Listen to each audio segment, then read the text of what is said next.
నుంచి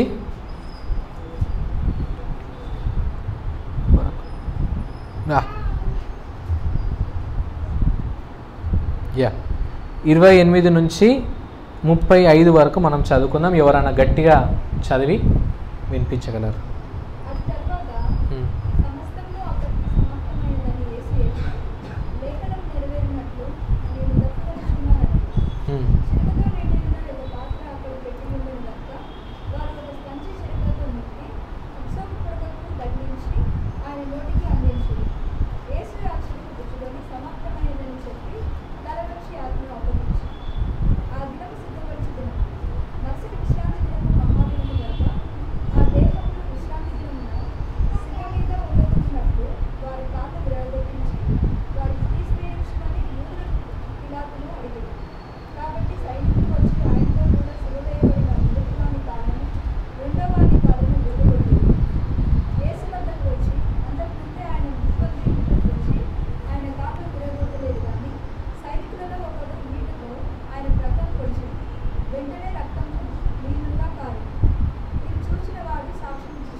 ఓకే, సరే. మరి ఇంకా 36 వచ్చిన కూడా చదవండి అక్క. 36, 37.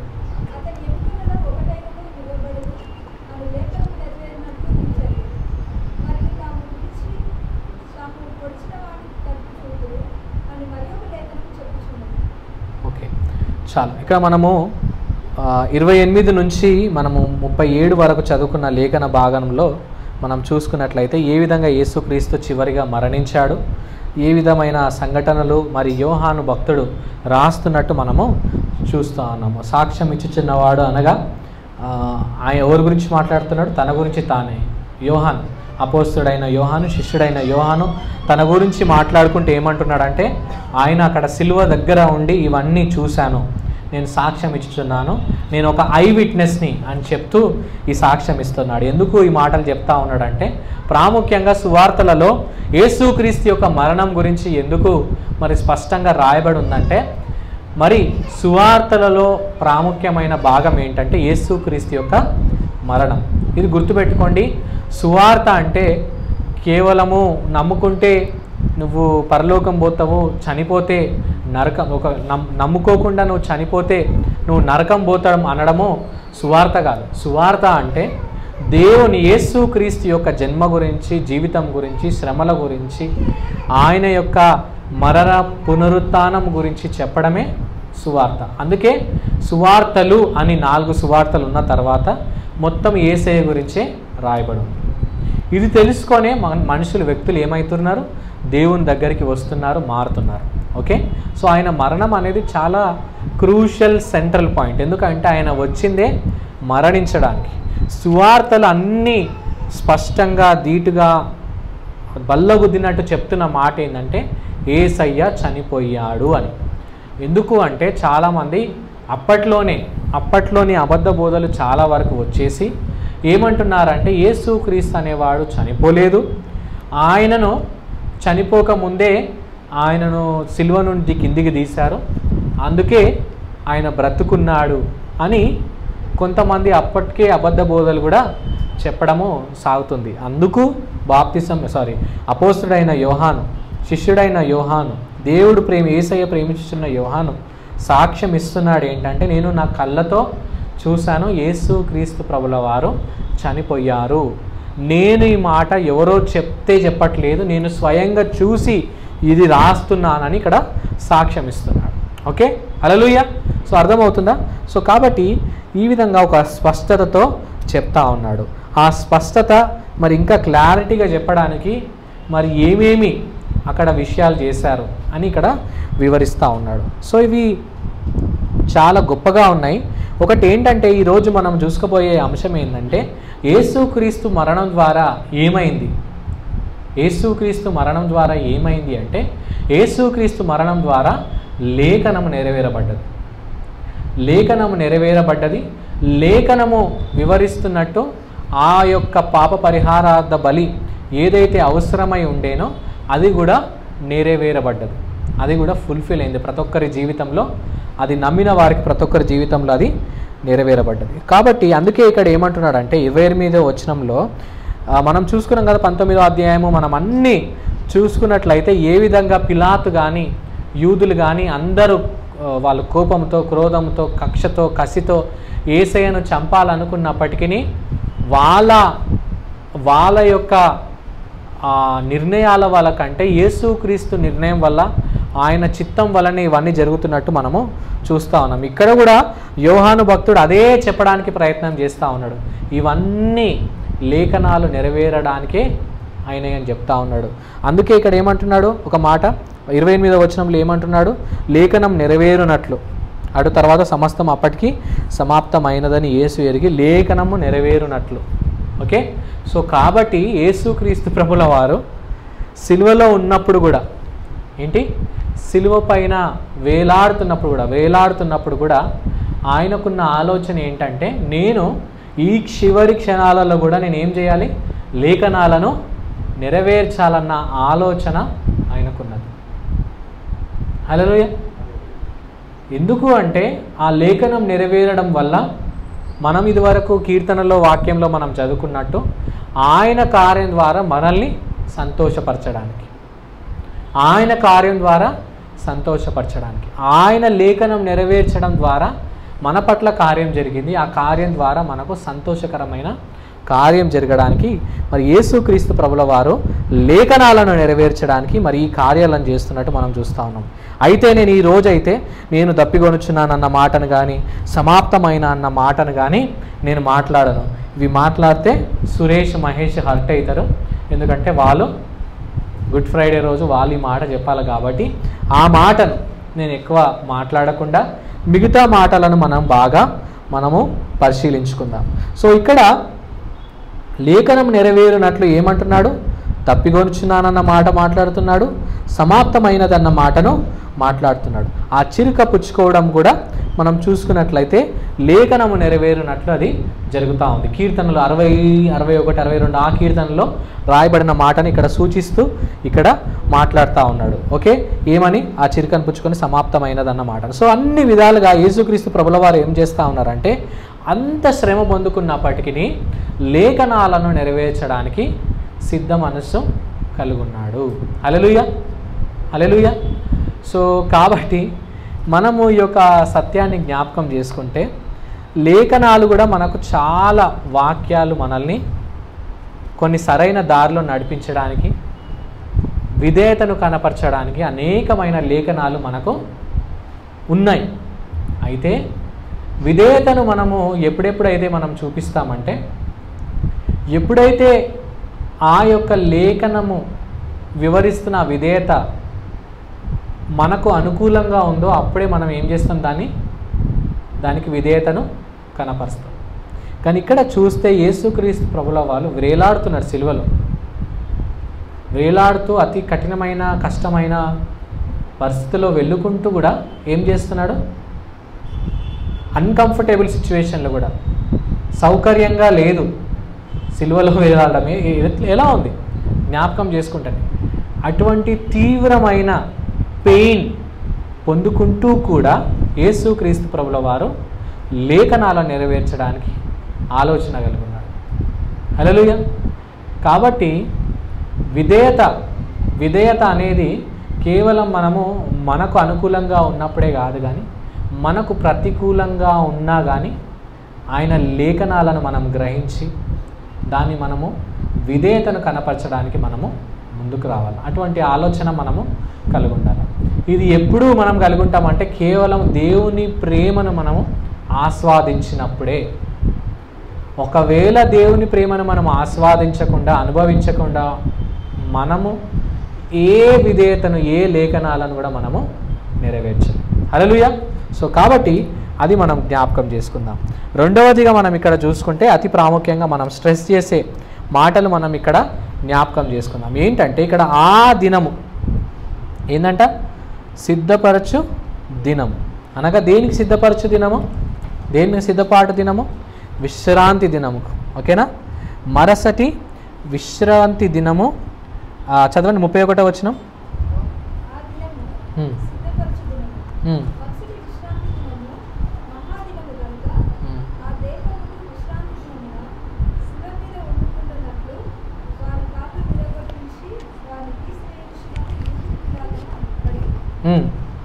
ఓకే, సో ఇక్కడ చూడండి, ఈ మాటను మనము కాసేపు మనము ధ్యానించుకుందాం, మనము చూసుకుందాం. ఓకేనా? 31వ వచనంలో ఏముందంటే ఏందంట, ఆ దినం ఏ దినం అంట?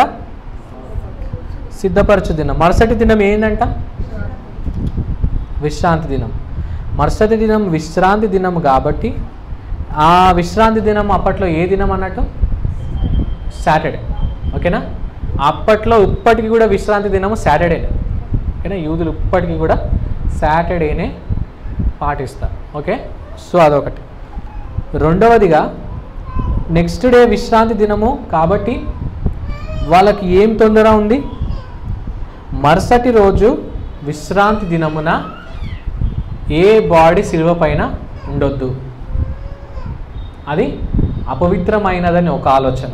విశ్రాంతి దినమున ఏ బాడీ వ్రేలాడొద్దు, క్యాపిటల్ పనిష్మెంట్ ఉండొద్దు, అది పవిత్రమైన క్రియ అని అనుకుంటున్నారు.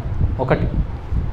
రెండవది ఏంటంటే ఒక పని చనిపోయిన తర్వాత శనివార దినమున విశ్రాంతి దినమున బాడీని తీయడము, గ్రేవ్ యార్డ్కి తీసుకెళ్ళడము, పూడ్చేయడము, లేకపోతే సమాధి చేయడము, ఇదంతా ఒక క్రియ. సో యూదులకు విశ్రాంతి దినమున ఏంటి, వాళ్ళకి ఏం ఆలోచన ఉంది? ఏ పని చేయొద్దని. సో కాబట్టి వీళ్ళ ఆలోచనలో ఏముంది? విశ్రాంతి దినం ఉన్నది. వీళ్ళ ఆలోచనలో ఏముంది? విశ్రాంతి దినం ఉన్నది. విశ్రాంతి దినముతో ముడిపడిన ఆచరణలు వాళ్ళ మనసులో, హృదయాలలో ఉన్నాయి. ఎవరికి? యూదులకు. సో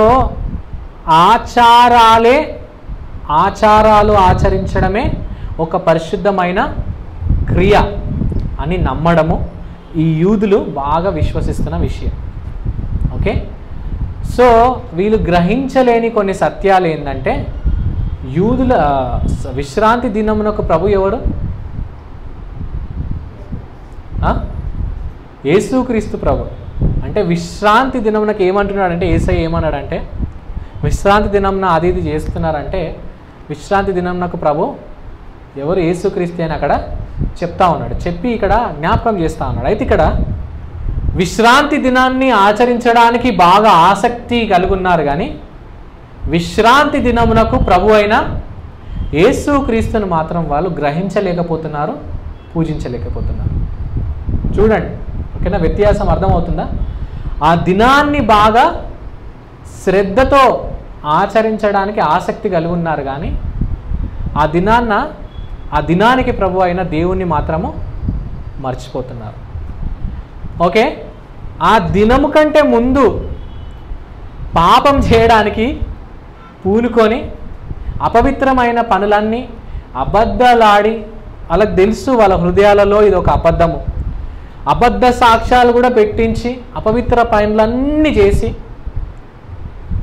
ఇప్పుడు పరిశుద్ధ దినము విశ్రాంతి దినం అనేది ఒక పరిశుద్ధ దినము కాబట్టి ఆ రోజు మనము పరిశుద్ధంగా ఉండాలంటే ఇప్పుడే ఈ పాపాన్ని ఇప్పుడే పూర్తి చేసేయాలి అన్న ఆలోచనతోటి ఏం చేస్తున్నారంటే, ఒక వ్యక్తి విశ్రాంతి దినం వరకు ఆయన జీవించొద్దు అని చెప్పేసి ఆయనను చంపేయడానికి ప్రయత్నం చేయడానికి ఏం చేశారంటే, వాళ్ళ కాళ్ళు విరగొట్టమని మరి పిలాతుకు ఏం చేశారు? యూదులు ఏం చెప్పారు? యేసుక్రీస్తే కాదు, మిగతా 2 దొంగల యొక్క కాళ్ళు కూడా విరగొట్టమని యూదులు పర్మిషన్ తీసుకున్నారు పిలాతు దగ్గర. అర్థమవుతుందా?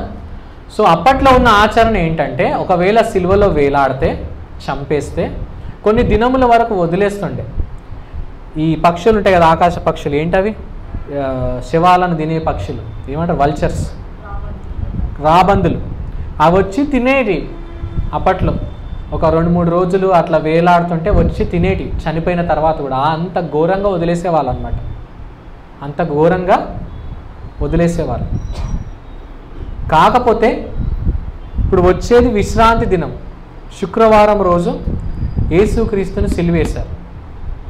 నెక్స్ట్ డే వరకు బాడీ ఉంటే అది అపవిత్రమైనది, ఇంకా మనం పనులు కూడా పెట్టుకోదు కాబట్టి ఇంకా తొందరగా చంపేద్దాం అంటే అప్పటికే శరీరాన్ని బాగా నలిగిపోయింది, ప్రాణం పోతూ ఉంది. కానీ ప్రాణం పోతూ ఉంది, చనిపోతున్నాడు. ఒక వ్యక్తి చనిపోతున్నప్పుడు వాళ్ళకి ఇంకా ఎంత కోపం ఎంత ఉందంటే ఇంకా తొందరగా చంపేద్దాం, ఇంకా తొందరగా చంపేద్దాం అనాలి. ఎంత సటానిక్ అది, ఎంత సాతాను సంబంధమైన వాళ్ళు. మనం ఈరోజు మనం చూసుకుంటే ఈ ప్రవీణ్ పగడాలన్న మన ఇష్యూ కూడా చూసుకుంటే నిజంగా అది హత్యనా ప్రమాదమా తర్వాత, కానీ వ్యక్తుల ఆలోచనలు బయటపడుతుంటే ఆయన మరణాన్ని ఆనందిస్తున్న వారు చాలామంది ఉన్నారు. ఆయన మరణాన్ని ఒక నిదర్శనంగా, ఒక సాదృశ్యంగా చూపించుకుంటూ బహిరంగంగా మాట్లాడుతూ అందరికీ జరిగేది ఇదే, ఒకవేళ ఆయన వంటి ఆలోచనలు ఆయనలాగా మీరు సువార్త ప్రకటిస్తే మాత్రం మీకు కూడా జరిగేది ఇదే అని బహిరంగంగా కూడా చెప్తా ఉన్నారు. సో ఆ విధంగా సాతాను ద్వారా ఆధీనంలో ఉండి మాట్లాడు, అది మానవ దృక్పథంతో మాట్లాడుతున్న మాట కాదు, మానవులకు సాధారణంగా వచ్చే మాటలు కాదు అవి కదా, వాళ్ళ చూస్తుంటే కూడా మనకు అర్థమైపోతా ఉంది. సో కాబట్టి ఇక్కడ వీళ్ళు కూడా యూదులు కూడా ఏ విధంగా ఉన్నారంటే ఆ విధమైన కసితో ఉన్నారు. సో ఇక్కడ మనకు ఒక ఆలోచన మనకు వెలగాలి, వెంటనే మనం వెలగాల. మనందరం ఒకసారి ఒక అటెన్షన్ మనం పెడదాం ఇక్కడ. ఎందుకు మరి యూదులకు సాతానికి దగ్గరైపోయారు? ఎందుకు ఈ కోపం వారిలో ఇంత కోపం ఉంది, ఇంత ద్వేషం ఉంది, ఇంత కక్ష ఎందుకు ఉందంటే వారు ప్రతి విశ్రాంతి దినము వారు ఆచరించేది ఒక ఆచారపూర్వకంగా కాబట్టి, వారు అనుభవిస్తున్నది దినాన్ని, కానీ ఆ దినానికి ప్రభువైన దేవుణ్ణి వాళ్ళు ఆస్వాదించట్లేదు, వారు ఆనందించట్లేదు, వారు అనుభవించడం లేదు. వారిలో అటువంటి అనుభవం లేదు కాబట్టి దైవీకమైన స్వభావం వాళ్ళలో లేదు, కానీ సాతాను స్వభావం మరి ఎక్కువైపోయి ఈ కోపము ద్వేషం ఎక్కువైపోయి యేసుక్రీస్తుని చంపేయడానికి ఆయనను పూనుకున్నారు. అప్పట్లో ఏం చేసేవాళ్ళు? కాళ్ళని విరగొట్టడం అంటే ఏంటిది తెలుసా? అప్పట్లో ఉన్న ఒక డే క్యార్సన్ అని చెప్తున్నాడు, ఒక బోధకుడు చెప్తా ఉన్నాడు, రీసెర్చ్ చేసి అప్పట్లో ఇవన్నీ ఏ విధంగా చేసేవాళ్ళు ఆచరణలు చెప్తా ఉన్నాడు. ఒక ఇనుప రాడుతోటి, కర్రతో కాదు, ఇనుప రాడుతోటి కూడా ఏం చేసేవాళ్ళంట? వాళ్ళు కొట్టేవాళ్ళంట. కొట్టి ఏం చేసేవాళ్ళంట? కాళ్ళు విరగొట్టేవాళ్ళంట. అంత ఘోరంగా, ఆల్రెడీ ప్రాణం పోతుంది అయినా విరగొట్టేవాళ్ళంట. ఆ విధంగా విరగొడితే ఇంకా ప్రాణము తొందరగా పోతుంది. సో అంత ఘోరంగా వాళ్ళు చేసేవాళ్ళంట. సో కాబట్టి ఆ విధమైన తొందరపాటు ఇక్కడ యూదులే కలిగి ఉన్నారు. ఇక్కడ రోమా సైనికులు వాళ్ళకి ఎటువంటి తొందర లేదు. ఎవరిది చెప్తున్నది? ఎందుకు విశ్రాంతి దినాన్ని ఆచరించడానికి, పరిశుద్ధ దినంగా మరి నియమింపబడ్డ ఆ దినాన్ని ఆచరించడానికి. సో ప్రియులారా, ఈరోజు దేవుడు మనతో ఈ వాక్య భాగంతో మనతో మాట్లాడుతుంటే ఏంటంటే, మనము కూడా దినాన్ని మనం ఒకవేళ ఆచారపూర్వకంగా వచ్చి ప్రతిరోజు నువ్వు ఈ ఆదివారపు ఆరాధన నుండి యేసుక్రీస్తును అనుభవించకుండా, ఆస్వాదించకుండా, ఆనందించకుండా వెళ్ళిపోతే మనలో కూడా దైవికమైన స్వభావం, దేవుని నుండి వచ్చే స్వభావం మనము ఎంజాయ్ చేయలేము. కాబట్టి ఇది మనల్ని మనము ప్రశ్నించుకుందాం. మనము నామకార్థంగా వేషధారణతో మనము మందిరానికి వస్తున్నామా? మనం క్రైస్తవులం కాబట్టి సండే చర్చ్ మిస్ కావద్దు కాబట్టి మనం వస్తున్నామా? లేదా మనం ప్రతి సండే వచ్చి ఈరోజు నేను దేవుని గురించి సత్యాన్ని తెలుసుకున్నాను, ఈ విధమైన నిర్ధారణ నాకు వచ్చింది, ఈ విధమైన మార్పు నేను కలిగి ఉండాలి, ఈ విధమైన స్వభావము నా జీవితంలో నేను కల్టివేట్ చేయాలి అన్న ఆలోచనతో మనం ఇక్కడ నుండి బయటికి వెళ్తున్నాము అనేది మనల్ని మనము ప్రశ్నించుకోవాలి. ఒకవేళ అటువంటి మార్పు లేకుండా మనం వెళ్తే మనకు ఈ యొక్క యూదులకు ఎటువంటి వ్యత్యాసం లేదు. ఈరోజు యేసుక్రీస్తు సిలువేయబడితే ఎవరు ఈ యూదులు, ఎవరు ఉండొచ్చు ఈ యూదులు అని ప్రశ్నించుకుంటే బహుశా మన సంఘంలో నుండి కూడా కొంతమంది పేర్లు ఉండొచ్చు. అర్థమవుతుందా? బహుశా అనేక సంఘాల నుండే పేర్లు ఉండొచ్చు. మనము బయట లోకులు అనుకోవద్దు, హైందవులు కానీ ముస్లింలు కానీ అనుకోవడానికి లేదు. ఇక్కడ ఎవరు వాక్యాన్ని ఆచారపూర్వకంగా చదివేవారు, దినాలను ఆచారపూర్వకంగా ఆచరించే వారే ఈ క్రియను చేసిన వాళ్ళు, వాక్యాన్ని తెలిసిన వారే క్రియను చేసిన వాళ్ళు. అర్థమవుతుందా? కాబట్టి నేడు యేసుక్రీస్తు ప్రభుల వారు వస్తే కూడా ఆయనను సిలువేసేది ఎవరో కాదు, వీళ్ళే ఆచారపూర్వకంగా ఆచరించేవాళ్ళు. కాబట్టి ఇది చాలా మనల్ని ఎన్లైట్ చేయాలి, మనల్ని గుర్తు చేయాలి, మనం ఏ విధంగా యేసుక్రీస్తుని మనం ఆస్వాదిస్తున్నాం, యేసుక్రీస్తుని మనము అనుసరిస్తున్నాం అనేది. దాని తర్వాత తదుపరి వచనాలు మనం చదువుకుంటే ఏం చేస్తున్నారంటే సైనికులు వచ్చి ఏం చేశారంట, ఆ సిలువే వాళ్ళను ఏం చేయాలంటే వాళ్ళను కాళ్ళతోని కొట్టడానికి కాళ్ళను విరగొట్టారంట. మొదటి వాని కాళ్ళను, రెండవ వాని కాళ్ళను విరగొట్టి దాని తర్వాత వారు ఆ యేసుని వద్దకు వచ్చి ఆయనను మృతి పొందుట చూచి కాళ్ళు విరగొట్టలేదు, కానీ ఏం చేశారంట సైనికులు అక్కడ వాళ్ళ ప్రక్కను పొడిచాను. వెంటనే రక్తమును నీళ్లను కారాను. సో రక్తము నీళ్లు ఎప్పుడు కారుతాయి? అక్కడ ఏం చేశారంట, సైనికులు వచ్చారంట, మిగతా పక్కన ఉన్న ఇద్దరు దొంగలను చూశారంట. ఒక దొంగ దగ్గరికి వెళ్ళి కాలు ఇరగొట్టారంట, ఇంకో దగ్గర వెళ్ళేసి ఆయన కాలు ఇరగొట్టారంట. ఎందుకంటే వాళ్ళ దగ్గర ఇంకా ప్రాణము ఉంది కాబట్టి వాళ్ళను చంపేశారు. దాని తర్వాత యేసయ్య దగ్గరకు వచ్చేసరికి ఆయన ప్రాణం ఆల్రెడీ చనిపోవడము చూశారంట, మృతి పొందుట చూచి. సో వాళ్ళు కూడా కల్లారా చూశారు. చూసిన తర్వాత ఏం చేశారంట, కాళ్ళు విరగొట్టలేదంట. చూడండి, కాళ్ళు వాళ్ళకి ఏమని ఆజ్ఞాపించారు, కాళ్ళను విరగొట్టమని ఆజ్ఞాపించారు. కానీ వీళ్ళు ఏం చేశారు, వెళ్ళి కాళ్ళు విరగొట్టలేదు. చూడండి, వాక్యం ఏం సెలవిస్తూ ఉందంటే ప్రతి ఒక్కటి లేఖనం నెరవేర్చడానికి దేవుడి క్రియను చేస్తూ ఉన్నాడు. ఇంక్లూడింగ్ ఈ యొక్క వ్యక్తులు ఎవరైతే దేవుడు ఎరగని వ్యక్తులను కూడా ప్రేరేపించి దేవుని లేఖనాన్ని నెరవేర్చడానికి ఈ క్రియను చేయించాడు వాళ్ళతో. అది వాళ్ళ కాళ్ళను విరగొట్టలేదు. వాళ్ళ కాళ్ళను విరగొట్టకుండా వాళ్ళు ఏం చేశారంట, ప్రక్కన పొడిచారంట. కాళ్ళను విరగొట్టమని పంపిస్తే ఏం చేశారంట, కాళ్ళను విరగొట్టకుండా ఏం చేశారంట, ప్రక్కన పొడిచారంట. ఎందుకు పొడిచారంట, ఇంకా బ్రతుకున్నాడా లేదా అని. అప్పుడు ఏమొచ్చిందంట, రక్తము ఇంకా నీరు వచ్చిందంట. రక్తము నీళ్ళు ఎప్పుడు వస్తుందంటే దీని అర్థం ఏంటంటే యేసుక్రీస్తు ప్రభుల వారు కంప్లీట్ రక్తం, సంపూర్ణంగా జీరో, ఏమాత్రం ఆయన దగ్గర ఏ రక్త బిందువు కూడా, ఒక చిన్న బొట్టు కూడా ఆయన దగ్గర పెట్టుకోకుండా మొత్తం మన కొరకు దారపోసాడంట. అది ఒకటి కనపరచడానికి. రెండవది ఏంటంటే నీళ్ళు కూడా వచ్చినాయి అంటే ఆయన దగ్గర ఏం లేవు, ఇంకా రక్తము లేదు, ఆయన దగ్గర ఇంకా ప్రాణము లేదు, ఆయన దగ్గర ఇంకా ప్రాణం లేదు. సో కంప్లీట్గా ఆయన మన కొరకు రక్తము దారపోసాడు. అంత గొప్పగా దేవుడు మనల్ని ప్రేమించి మనల్ని రక్షించాడు. కాబట్టి ఏం చేశారంటే అది వాళ్ళకి ఏమని వచ్చేసిందంటే అర్థమైపోయిందంటే రక్తము ఆ నీళ్లు వచ్చేసిన తర్వాత వాళ్ళకు ఒక నిశ్చయత వచ్చింది, యేసుక్రీస్తు చనిపోయాడు. సో యోహాను భక్తుడు ఏం చేస్తున్నాడంటే ఈ విధమైన పనులు కూడా చేశారు. మీరు ఎవరెవరైతే అబద్ధ బోధకులారా కొన్ని ఆలోచనలు కలిగి ఉన్నారో యేసుక్రీస్తు చనిపోలేదని చూడండి. అప్పట్లో సైనికులు వచ్చి చూశారు, వాళ్ళు స్వయంగా పొడిచారు. ఎందుకు పొడిచారు అంటే యేసుక్రీస్తు చనిపోయాడని చూసి. అప్పుడు రక్తము నీళ్ళు బయటికి వచ్చింది, దానికి సాక్ష్యం ఇచ్చేది నేనే అని 35వ వచనంలో చెప్తా ఉన్నాడు. చివరికి ఏమంటున్నాడు అంటే 36వ వచనంలో ఏమని అంటున్నాడంటే అతని ఎముకలు ఆయన ఎముకలు ఏందంట, ఒక్కటైనా విరగబడదని లేఖనం ఉందంట. ఆ లేఖనం నెరవేర్చబడడానికి ఈ కార్యం చేశాడంట. యూదులు ఏమని ఆజ్ఞాపించారు, సైనికులకు వెళ్ళి కాళ్ళను విరగొట్టండి. లేఖనం ఏం నెరవేరుస్తుంది, ఆయన ఎముకలు ఏది విరిగిపోదని. సో ఇక్కడ లేఖనమే నెరవేరింది.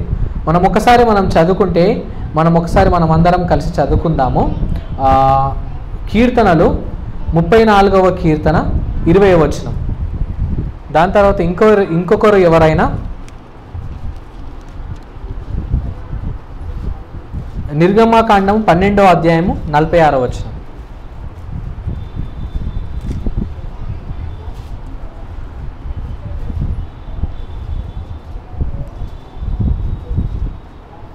ఏమని చదవండి.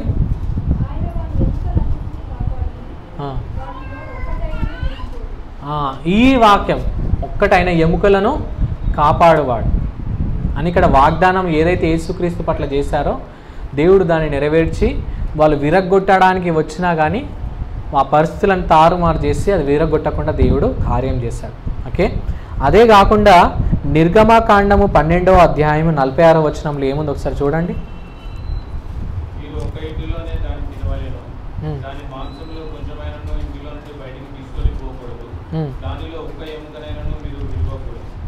ఒక్క ఎముకనైనను పాప పరిహారార్థ బలి, చివరిగా పస్కా బలి పశువును మీరు అర్పిస్తున్నప్పుడు ఏమని చేయమన్నాడు అక్కడ ఆచారపూర్వకంగా? అంటే ఏమని చేయమన్నాడు? ఆ మాంసం అంతా తినాలా, దాని తర్వాత పస్కా బలి పశువు అనగా పాప పరిహారార్థ బలి అర్పిస్తున్నప్పుడు ఒక్క ఎముక కూడా ఏం చేయొద్దంట? విరగొట్టొద్దంట. దేవుడు నియమించిన ఈ యొక్క నియమం, ఈ యొక్క ధర్మశాస్త్రం ఏంటంటే ఒక వ్యక్తికి పాప పరిహారార్థం ఒకవేళ రక్షణ కలగాలంటే, పాపాలన్నీ కడిగి వేయబడాలంటే బలిని ఏ విధంగా అర్పించాలని ఉంది? ఆ మాంసమునంతా తినేయాలి, ఒక్క ఎముక కూడా ఏం చేయొద్దంట? విరగొట్టొద్దంట. యేసుక్రీస్తు ప్రభుల వారు శిలువ పైన ఏ విధంగా వేలాడుతున్నాడు? లోక పాపములు మోసుకొని ఒక గొర్రెపిల్లగా అక్కడ ఒక వధువుగా ఒక గొర్రెపిల్లగా ఏం చేస్తున్నాడు? అక్కడ చనిపోతున్నాడు. ఓకే, ఆ అర్పణను ఎవరు అర్పిస్తున్నారు? తండ్రి అయిన దేవుడు మన కొరకు అర్పిస్తున్నాడు. ఏ విధంగా ధర్మశాస్త్రంలో లిఖించబడ్డాదో అదే విధంగా అక్కడ తన ప్రాణాన్ని అర్పిస్తున్నాడు యేసయ్య. తండ్రి అయిన దేవుడు ఆ కార్యం చేస్తూ ఉన్నాడు. కాబట్టి ఆ ధర్మశాస్త్రం నెరవేరునట్లు ఏముంది? ధర్మశాస్త్రం మనం చదువుకున్నట్టు నిర్గమకాండంలో ఆ బలి అర్పిస్తున్నప్పుడు ఎముకలను ఏం చేయొద్దంట? విరగొట్టొద్దంట. యూదులు ఏం చేశారు? విరగొట్టాలనే సాతానుడు వాళ్ళను ప్రేరేపించాడు, అది నెరవేరబడొద్దని. కానీ ఏం చేసిండు అక్కడ దేవుడు? అక్కడ సైనికులను ఆపేసిండు. ఎందుకంటే అక్కడ ఆల్రెడీ ప్రాణం పోయింది. చూడండి ఎంత దేవుడు గొప్పగా కార్యం చేస్తూ ఉన్నాడు. మనం ఇంకా చాలా గొప్పగా దీన్ని వివరించవచ్చు. ఎముకల గురించిన మాట గురించి మనం జ్ఞాపకం చేసుకుంటే యోసేపు గ్రంథం, యోసేపు కూడా తను చనిపోయిన తర్వాత ఒక విశ్వాసంతో మాట్లాడిన మాట ఏంటంటే, నా ఎముకలు ఎక్కడ పెట్టాలని అన్నాడు? సమాధి ఇజ్రాయెల్ దేశంలో, దేవుడు వాగ్దాన దేశంలో నాది ఐగుప్తులో ఉండేమన్నాడంటే అక్కడ నాది సమాధి చేయండి అని చెప్పాడు. మోషే వెళ్ళి, యెహోషువ వెళ్ళి యోసేపు ఎముకలు అక్కడ సమాధి చేసినట్టు వాక్యంలో రాయబడి ఉంది. అదైన గొప్ప విశ్వాసం అని హెబ్రీలకు రాసిన పత్రిక 11వ అధ్యాయము 22వ వచనంలో కూడా ఉంది. యోసేపు యొక్క విశ్వాసాన్ని వివరిస్తూ ఏమనుందంటే, ఆయన ఎముకలు ఈ బొక్కలంటే అక్కడికి వెళ్ళి ఇజ్రాయిల్ దేశంలో వాగ్దాన దేశంలోనే సమర్పించాలి, అక్కడ సమాధి చేయాలని రాయబడింది. సో ఇవన్నీ విషయాలు మనం చూసుకుంటే చాలా డీటెయిల్గా చాలా గొప్పగా ఉంది. సో చూడండి, యేసుక్రీస్తు ప్రభుల వారు చివరికి కూడా ఆ విధంగా తనకు ప్రతికూలంగా ఉన్న సమయంలో కూడా అక్కడ ఏమైంది? అనుకూలంగా ఆ యొక్క వాగ్దానాన్ని, ఆ యొక్క ధర్మశాస్త్రాన్ని అక్కడ నెరవేర్చాడు. మన కొరకు ఆ యొక్క పాప క్షమాపణ రావాలని. హల్లెలూయా, హల్లెలూయా.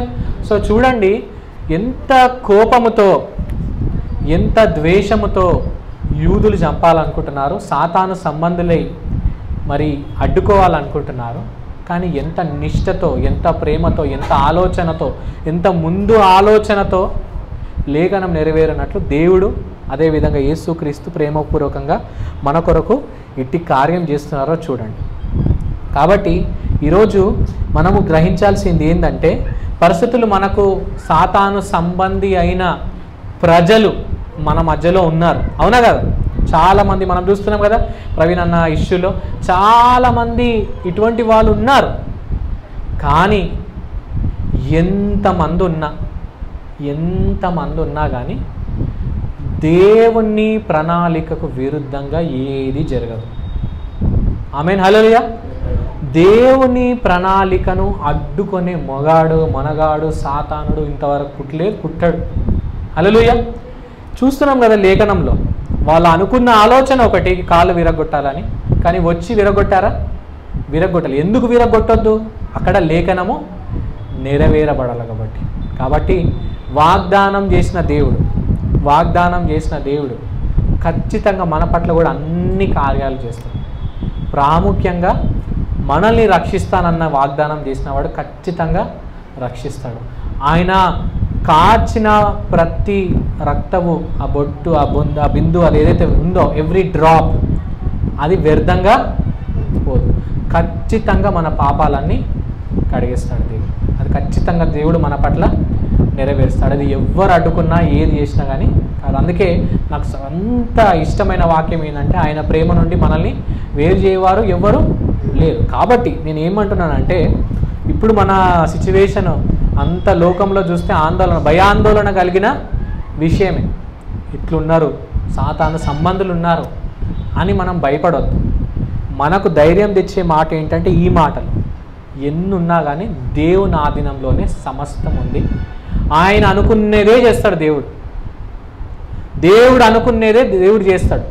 నీకు నాకు ప్రవీణ్ అన్నది ఒక యాక్సిడెంట్ కావచ్చు, దేవునికి కాదు. దేవునికి యాక్సిడెంటా? దేవునికి అది ప్రమాదమా? దేవునికి తెలియదా? కాబట్టి అది దేవుని యొక్క ఆలోచన. కాబట్టి అన్నీ దేవుని ఆలోచనలోనే ఉన్నాయి, అన్నీ ఆయన ఆధీనంలో జరుగుతున్నాయి అని మనం విశ్వసించి అటువంటి దేవుని మనం కలుగున్నామన్న భరోసా, నిరీక్షణ కలుగుండి మనం ఆయనను పూజిస్తాము. మరి దేవుడి యొక్క వాక్యాన్ని దీవించి ఆశీర్వదించునుగాక. ఆమేన్. మరి ఈ సమయంలో మనం అందరం లేచి నిలబడి దేవుని కొరకు తీసుకొచ్చిన కానుకలు మనం దేవునికి సమర్పించుకుందాం.